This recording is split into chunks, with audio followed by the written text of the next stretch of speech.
You know that feeling, right? You're scrolling through social media, you see another amazing vacation, a brand new car, and that little voice in your head starts whispering, "Am I behind?" It's that nagging question, isn't it? Am I doing okay financially? Well, today, we're going to cut right through all that noise. Let's find out how your finances really stack up against other Canadians. And you know what? Financial expert Jessica Morehouse just puts it perfectly. Social media is fake. I mean, honestly, so fake. What we see online has totally warped our idea of what a normal income, or heck, even a normal life is supposed to look like. It sets this impossible standard. So let's do ourselves a favor. Let's ignore the highlight reels and dive into the real, hard data. So that's the big question we're tackling today. Where do you really stand financially compared to other Canadians? And hey, let's be clear, this isn't about judgment at all. Think of it more like a realistic financial checkup. We're going to use actual data to see where you are right now and, maybe even more importantly, where you're headed. All right, let's kick things off with a quick reality check, a little scorecard, if you will. I'm going to ask you 4 super simple yes or no questions. Just keep track of your answers in your head. I have a feeling you might be surprised. You're probably in a way better spot than you think. Okay, first question. Do you have an emergency fund? And by that, I mean a stash of cash, separate from everything else, ideally sitting in a high-interest savings account that could cover, say, 3 to 6 months of your essential bills if, poof, your income suddenly disappeared. Simple yes or no. So, if you answered yes to that, congratulations. You're already ahead of a third of the entire country. Just let that sink in for a second. 1 in 3 Canadians does not have that safety net.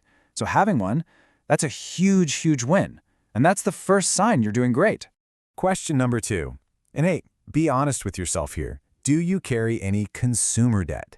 Now, just to be super clear, we're not talking about your mortgage. We're talking about the high interest stuff, like a credit card balance that just keeps rolling over month to month, or money you owe on a line of credit. If you answered no to that one, wow, you are in a better position than roughly half of all Canadians. Yeah, about 50% of the country is carrying that kind of debt. Being free from that, it gives you this incredible financial firepower to just aim directly at your goals. That's sign number 2, you're ahead of the curve. Okay, on to question 3. Do you invest regularly?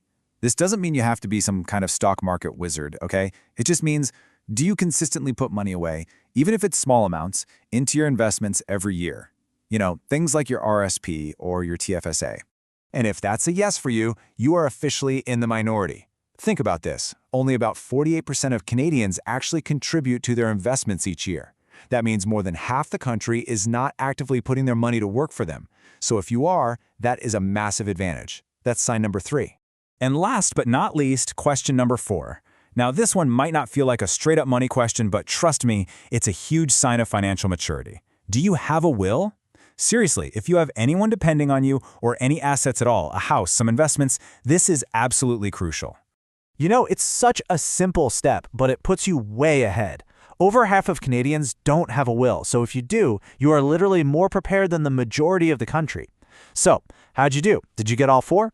If you answered yes to all of them, you need to give yourself a serious pat on the back. Your financial habits are way, way above average. Okay, so that was habits. Now let's get into the nitty-gritty, the hard numbers. And we're going to start with income. It's the one number we all kind of fixate on, right? But what we think is normal is, well, it's often totally off. But first, a really quick but super important point. We're going to be talking about the median income, not the average income. Why does that matter? Well, imagine you have 10 people in a room and one of them is a billionaire. The average income is going to look ridiculously high, right? It's skewed. But the median is the person standing right in the middle of the line. It's the true middle number, and it gives us a much, much more realistic picture. So, let's look at the real numbers from StatsCan. For a single person, the median after-tax income is around $40,000. That works out to a gross salary of about $50,000. For a family of 2 or more, we're talking a combined gross income of roughly $150,000. So think about it. If you're single and you're making more than $50,000 a year, you are already earning more than half of all individual Canadians. Okay, to make this all a bit more real, let's create a person. Let's meet Max. Max is 32 years old. He's a dental hygienist out in Nova Scotia, and he's making $70,000 a year gross. Now, Max feels like he's just kind of getting by. But let's see what the data has to say about When you actually stack Max's 70 grand up against the numbers, he is absolutely crushing it. He makes way more than the median individual in Canada, he makes more than the median person in his own province, and he makes more than the median for his age group. So even though it might not always feel like it to him, Max is way ahead of the game. But look, income, that's only half the story. That's what you earn. The other half, and maybe the more important half, is net worth. That's what you own. And that, my friends, is where real wealth gets built, all through time and consistency. So, let's map that out. Okay, take a look at this chart. It breaks down the median net worth for Canadians by age. Go ahead, find your age bracket. Now, I know what you might be thinking. Those numbers look kind of high, right? But you have to remember, for most Canadians, a huge chunk of this is tied up in home equity. Real estate has been the main wealth builder for decades. The big takeaway here is how much it grows over your lifetime. So let's circle back to Max. He was smart. He started investing consistently right after university. At 32, he's already above the median for his age group. But here's where it gets amazing. If he just keeps doing what he's doing, by the time he's 39, he'll blow past the median for the next age bracket up. By 45, he's looking at over $670,000. And by 55, he is on track for $1.7 million. That is the incredible power of starting early and just letting your money grow on its own. So how do you actually build that kind of momentum? How do you get to be like Max? Well, it's not just about the math. It's a psychological journey. And honestly, for a lot of people, the very beginning is the hardest part of all.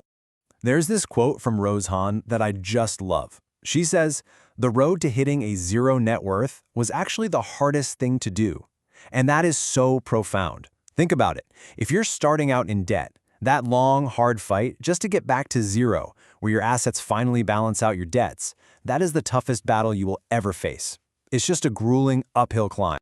But once you hit zero, everything changes. The momentum shifts. Getting to that first $1,000 in net worth feels easier. Then getting to $10,000 feels easier than that. It's like a snowball rolling downhill. And the real magic number, the real tipping point, is often around that $100,000 mark.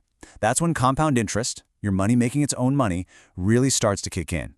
The growth can actually start to become bigger than the money you're putting in. That's when your money is truly working hard for you. Okay, so we've talked habits, we've looked at income, we've broken down net worth, we've compared ourselves to the median Canadian and to our buddy Max. But now it's time for the single most important part of this whole thing.